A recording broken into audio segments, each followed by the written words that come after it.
কিয়ামতের দিন আল্লাহ তাআলা তার বান্দাদের 5টি প্রশ্ন করবেন, যেগুলোর উত্তর না দিয়ে কোনো বান্দা এক চুল পরিমাণ পাও নড়াতে পারবে না। যে বান্দা এই 5টি প্রশ্নের উত্তর দিতে পারবে না তার আর নিস্তার নেই। শুধু তাই নয়, রাসূলুল্লাহ সাল্লাল্লাহু আলাইহি ওয়াসাল্লাম সেই সকল ব্যক্তিকে উম্মত বলে পরিচয় দিবেন না, তাদের জন্য বরাদ্দ করা হবে জাহান্নামের উত্তপ্ত অগ্নিশিখা। কিন্তু কোন 5টি প্রশ্ন আল্লাহ তাআলা নিজে করবেন হাসরের দিন, তা কি জানা আছে আপনার? যদি জানা থাকে তাহলে অবশ্যই কমেন্ট করে জানাবেন, আর যদি না জেনে থাকেন তবে অবশ্যই ভিডিওটি শেষ পর্যন্ত দেখার চেষ্টা করবেন। আমরা আপনাদেরকে জানানোর চেষ্টা করব এই 5টি প্রশ্ন সম্পর্কে। যারা রাসূলের এই হাদিসটি বিশ্বাস করেন তারা অবশ্যই আলহামদুলিল্লাহ কমেন্ট করবেন, আর যারা বিশ্বাস করেন না তারা নিশ্চয়ই ঈমানদার মুসলিম নয়। প্রিয় দর্শক, ভিডিওটি শেয়ার করে মুসলিম ভাই বোনদেরকে অবশ্যই দেখার সুযোগ করে দিবেন। আপনার একটি শেয়ারে তারা ইসলাম সম্পর্কে জানতে পারবেন এবং তারা আমল করলে আপনিও তার ভাগীদার হবেন। সুবহানাল্লাহ। ভিডিওটি সম্পূর্ণ দেখবেন এবং কিয়ামতের দিন ওই হিসাবের জন্য অবশ্যই নিজেকে দুনিয়াতেই প্রস্তুত করে নেবেন। পবিত্র কোরআনে মহান আল্লাহ তাআলা দুনিয়ার কর্মকাণ্ডের জন্য পরকালের জবাবদিহিতার কথা জানিয়েছেন।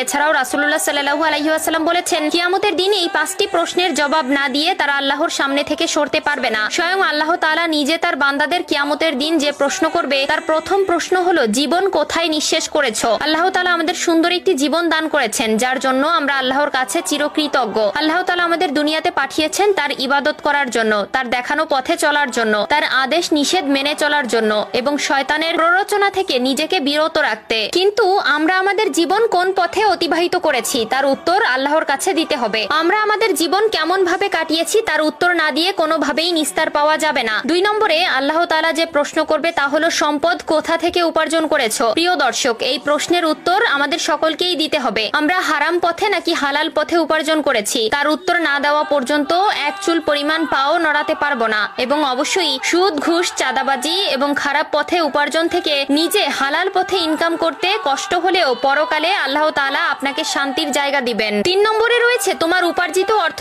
কোন পথে ব্যয় করেছো? আপনার দুনিয়াতে উপার্জিত অর্থ আপনি কোন পথে ব্যয় করেছেন তার উত্তর আল্লাহ তাআলার কাছে আপনাকে দিতে হবে। আপনি ভালো পথে ব্যয় করেছেন নাকি খারাপ পথে ব্যয় করেছেন সবকিছুর হিসাবই আপনাকে দিতে হবে। অবশ্যই নিজের দৈনিক চাহিদার পাশাপাশি আল্লাহর রাস্তায় দান করার চেষ্টা করবেন। গরিব, দুঃখী, অসহায় মানুষকে সাহায্য করবেন, তাহলে আল্লাহ তাআলা আপনাকে সাহায্য করবেন। 4 নম্বরে যে প্রশ্ন করা হবে তা হলো, যৌবন কোথায় ব্যয় করেছো? আল্লাহ তাআলা যৌবনকালের ইবাদতকে অনেক বেশি ভালোবাসেন। যে যৌবনকাল খারাপ ভাবে কাটাবে তার হাসরের ময়দানে নিস্তার নেই। 5 নম্বরে যে প্রশ্ন করা হবে তা হলো, দুনিয়াতে যতটুকু জ্ঞান অর্জন